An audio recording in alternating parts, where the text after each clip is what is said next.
Ο δημιουργός της δροσοσταλίδας, Νίκος Αυγερινός, θα μοιραστεί μαζί μας το πώς η expansion μεταμόρφωσε τη ζωή του.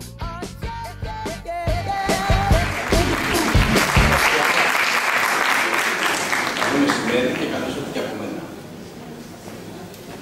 Είμαι ο Νίκος Αυγερινός και σήμερα θέλω να μοιραστώ μαζί σας την εμπειρία μου με την expansion και πώς αυτή με βοήθησε να μεταμορφώσω τη ζωή μου. Το 2006 είχα καταφέρει ό,τι ονειρεύεται ένας μικρομεσαίος Έλληνας. Είχα μία δική μου εταιρεία πληροφορικής, ήμουν παντρεμένος και είχα 2 πανέμορφα παιδιά και μία σχετικά άνετη ζωή. Αυτά όμως ήταν εξωτερικά, ήταν για τους άλλους. Η πραγματική εικόνα δεν ήταν και τόσο ρόδινη. Η εταιρεία πληροφορικής που είχα αντιμετώπιζε σοβαρά οικονομικά προβλήματα και έτσι είχα αποφασίσει να την πουλήσω. Και στο γάμο μου υπήρχε το ίδιο μοτίβο. Τα προβλήματα δεν βρίσκανε λύση και έτσι είχαμε συμφωνήσει σε ένα συνεντικό διαζύγιο. Το όνειρο του μικρομεσαίου αυτοδημιούργου και του επιχειρηματία και του καλού οικογενειάρχη πήγαινε περίπου. Το 2007 με βρήκε μόνο σε ένα άδειο σπίτι και στέλνω σε μια εταιρεία συμβούλων που πραγματικά δεν είχα καταλάβει με τι ασχολείται.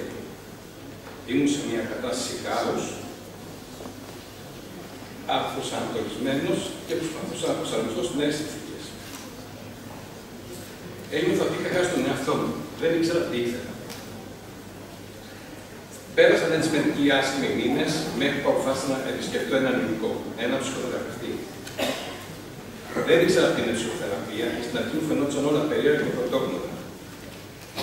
Με ρωτούσε ο ψυχοθεραπευτής μου αν κάθομαι καθόλου χωρίς να κάνω κάτι και νόμιζα ότι με κοροϊδεύει. Βλέπετε, είχα γεννήσει όλο τον χρόνο με δουλειές και γυμναστική.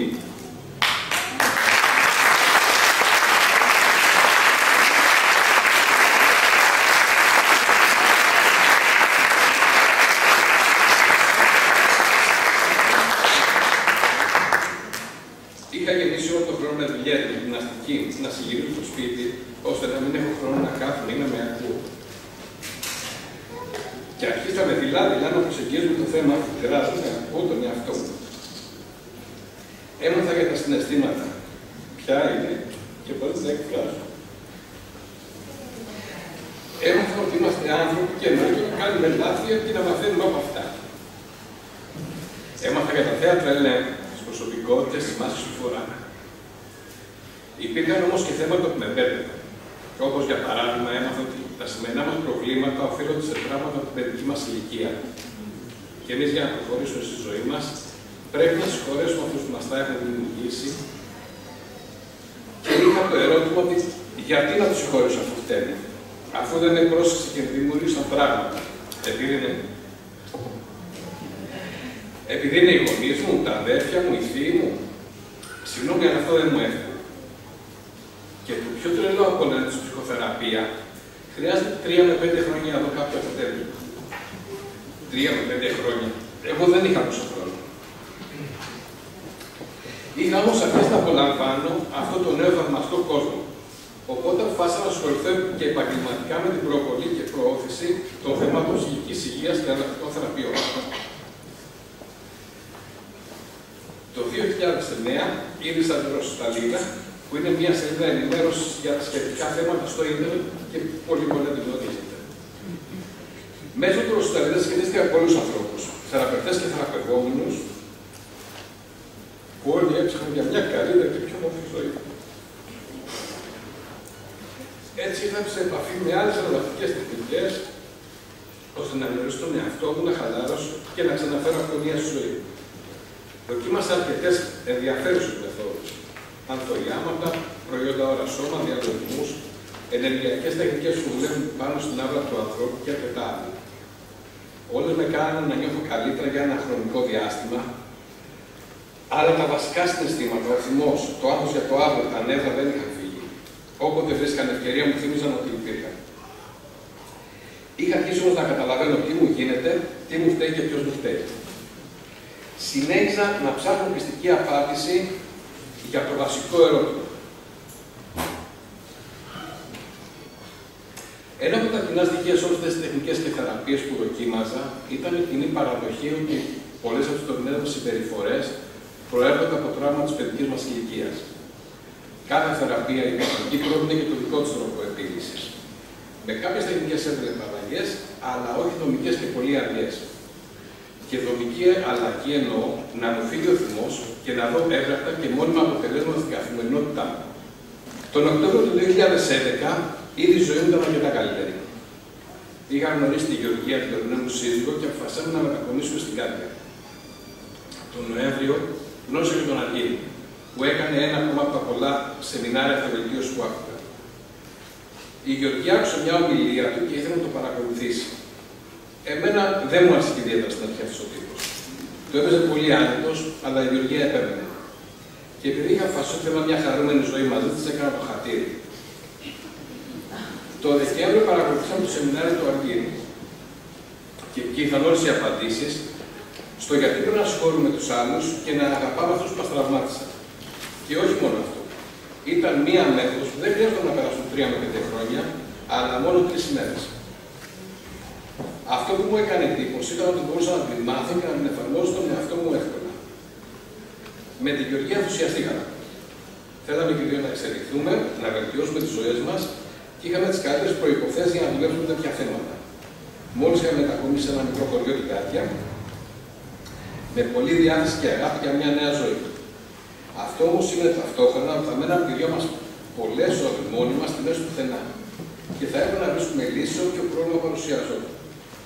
Πραγματικά δεν μπορώ να φανταστώ πιο ιδανικό σκηνικό για να ξεδιπλωθούν πολλά από τα πράγματά μας. Το 2013 η Γεωργία έμεινε έγκυος και ετοιμαζόμαστε ταυτόχρονα για το γάμο μας. Μια πολύ ενδιαφέρουσα περίοδος στη ζωή.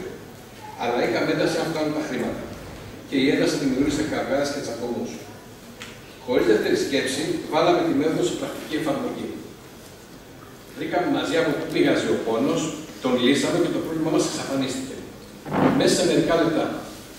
Οπότε μπορείτε να φανταστείτε τον ενθουσιασμό μας.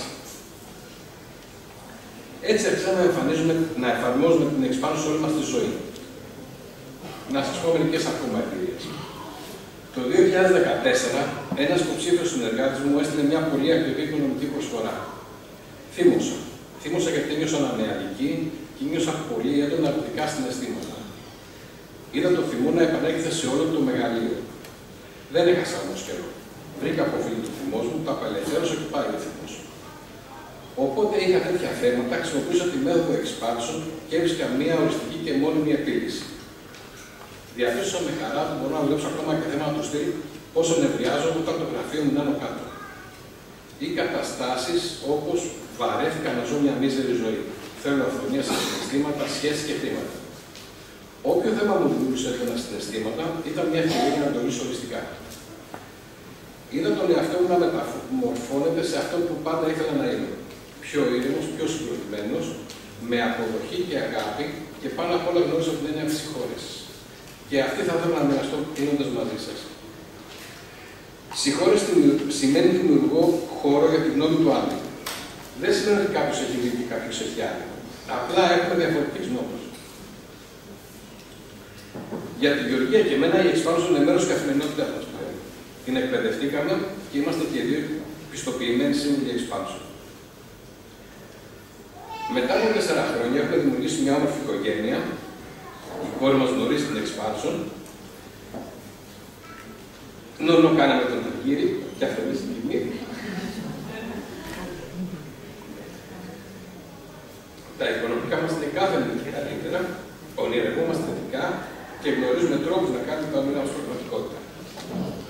Και το πιο σημαντικό είναι ότι επικοινωνούμε ουσιαστικά μεταξύ μας και με τους άλλους ανθρώπους. Κλείνοντας, δεν θα σας πω ότι έχουμε λύσει όλα μας τα προβλήματα ή τις καθημερινές προκλήσεις.